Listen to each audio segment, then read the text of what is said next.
안녕하세요. 오늘은 여러분의 동료 학습자들이 실제 프로젝트를 진행하면서 겪는 생생한 경험, 또 고민 속으로 함께 들어가 보겠습니다. 네.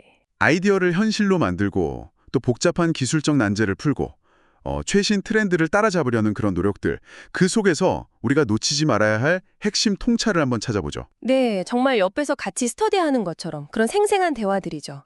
이게 이론만이 아니라 실제 부딪히면서 얻는 교훈들이 담겨 있어서 더 가치가 있는 것 같습니다. 맞아요. 기술 상택의 그 갈림길부터 문제 해결의 어떤 디테일까지 그 속을 같이 한번 파헤쳐 보시죠. 좋습니다. 먼저 그 사이드 프로젝트 이야기가 참 흥미로웠어요. 한 분이 3D 프린터로 상품 만들어서 파시고 또 파이썬으로 지뢰찾기 강의도 만드신다고요. 네네. 특히 그 3D 프린팅 상품은 초기 피드백 얻으려고 당근마켓 아시죠? 거기다 단돈 5,000원에 얼리버드 상품을 올리셨다는데 이 접근 방식 꽤 영리하지 않나요? 정말 실용적인 접근이죠. 그게 소위 린 스타트업 방식을 제대로 활용하신 건데요. 린 스타트업. 네, 핵심은 정말 최소 비용으로 실제 사용자 반응을 빨리 확인하고 바로 제품 개선에 반영하는 거거든요.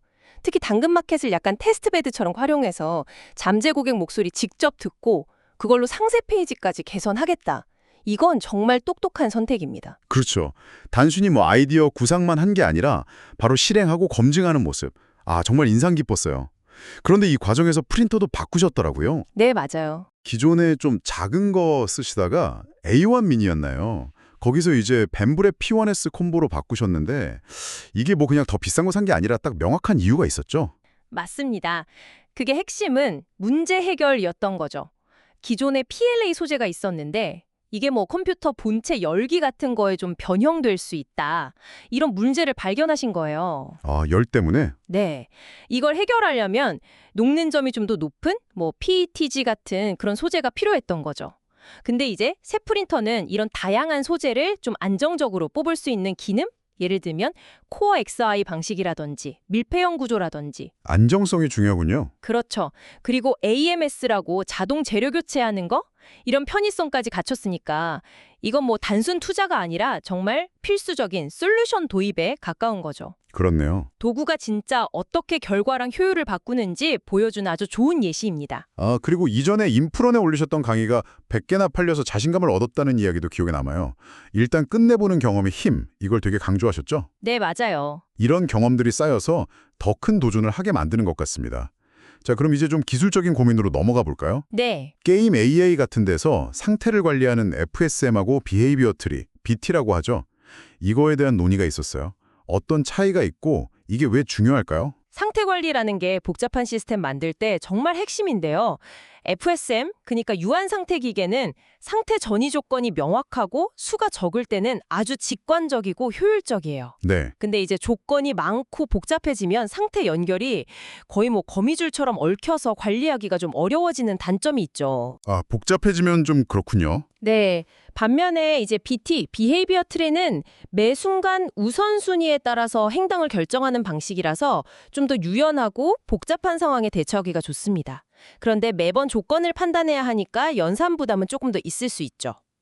그럼 어떤 기준으로 선택해야 될까요? 대화 중에 보니까 얼리얼 엔진은 BT를 좀 쓰는 편이고 유니티는 상황 따라 섞어 쓴다는 이야기도 나왔었잖아요. 네, 바로 그게 핵심입니다. 상황에 맞는 도구를 써야 한다는 거죠. 아하. AI의 어떤 예측 관용성이나 단순성이 중요하다. 그러면 FSM이 나올 수 있고요. 좀 복잡하고 유동적인 환경에 잘 적응하는 AI가 필요하다. 그러면 BT가 유리할 수 있습니다. 얼리얼 엔진이 좀 복잡한 트리플 A 게임 개발에 많이 쓰이다 보니까 아무래도 좀 더 유연한 BT를 선호하는 경향이 있고요. 유니티는 워낙 다양한 프로젝트 스케일에 맞춰서 선택지를 열어두는 편이죠. 결국 이것도 프로젝트의 요구사항이랑 성능 제약을 고려한 트레이드 오프 문제입니다. 기술 선택의 트레이드오프, 이게 다른 영역에서도 마찬가지일 것 같아요. 플러터 개발 이야기도 나왔는데 커스텀 위젯 만들 때요. 상속보다는 조합 컴포지션을 쓰는 게 좋다는 조언이 있었어요. 이건 왜 그런 건가요? 그거는 이제 코드의 유연성이랑 유지보수성 때문인데요. 직접 상속을 하면 부모 클래스의 모든 걸 그냥 물려받으니까 편리해 보이잖아요. 네, 편하죠. 근데 의존성이 너무 깊어져서 나중에 수정하기가 어려워질 수 있어요. 반면에 조합은 필요한 기능, 그러니까 위젯들을 약간 부품처럼 가져와서 조립하는 방식이거든요. 아, 조립하는 방식. 네, 그래서 내부 구현은 좀 감추고 필요한 인터페이스만 딱 노출하기가 용이합니다. 그래서 더 독립적이고 재사용하기 좋은 코드를 만들 수 있는 거죠. 내부를 감추고 필요한 것만 연결한다. 이거 데이터베이스 쪽에서도 좀 비슷한 맥락의 이야기가 있었던 것 같아요.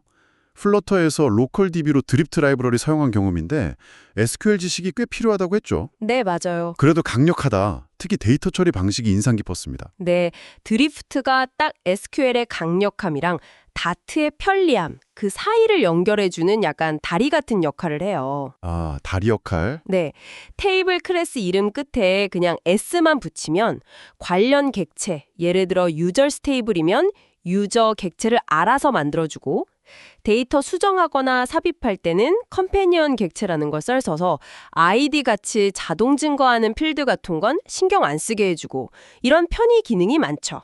하지만 역시 핵심은 SQL 기반이라는 점입니다. 그 테이블 간의 관계, 조인 처리 방식 비교가 흥미로웠어요. 여러 테이블 데이터를 각각 불러와서 앱단에서 합치는 거랑 드리프트에 조인 기능 써서 한 번에 가져오는 거. 이거 성능 차이가 좀 있겠네요. 아, 그럼요.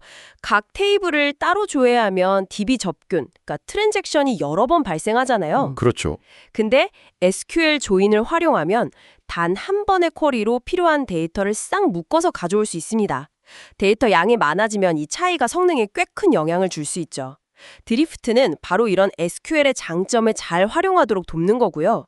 실시간으로 DB 상태 볼 수 있는 뷰어 기능 같은 것도 디버깅할 때 아주 유용하다고 하네요. 그럼 정말 명확한 필요에 기반한 기술 투자. 네. 또 FSM과 BT처럼 상황에 맞는 아키텍처 선택. 그리고 드리프트 사용 경험처럼 라이브러리의 장단점을 정확히 이해하고 활용하는 지혜까지. 전부 여러분이 지금 겪고 있거나 앞으로 겪게 될 고민들과 맞닿아 있을 겁니다. 맞습니다. 여기서 중요한 건 모든 기술이나 방법론에는 장점과 단점, 그러니까 트레이드오프가 반드시 존재한다는 사실을 아는 거예요. 그냥 기술 이름만 아는 걸 넘어서 왜 이 기술이 나왔고 어떤 문제를 해결하고 또 어떤 한계를 가지는지 그 맥락을 이해하는 게 진짜 실력이 되는 거겠죠? 자, 오늘 대화를 마무리하면서 이 질문을 스스로에게 한번 던져보시면 어떨까요? 지금 여러분이 가장 많이 사용하거나 깊이 배우고 있는 기술, 그 기술의 명확한 장점과 단점은 뭔가요?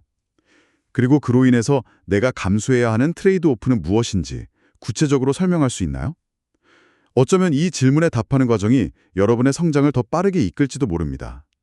다음 시간에 더 깊이 있는 이야기로 찾아뵙겠습니다.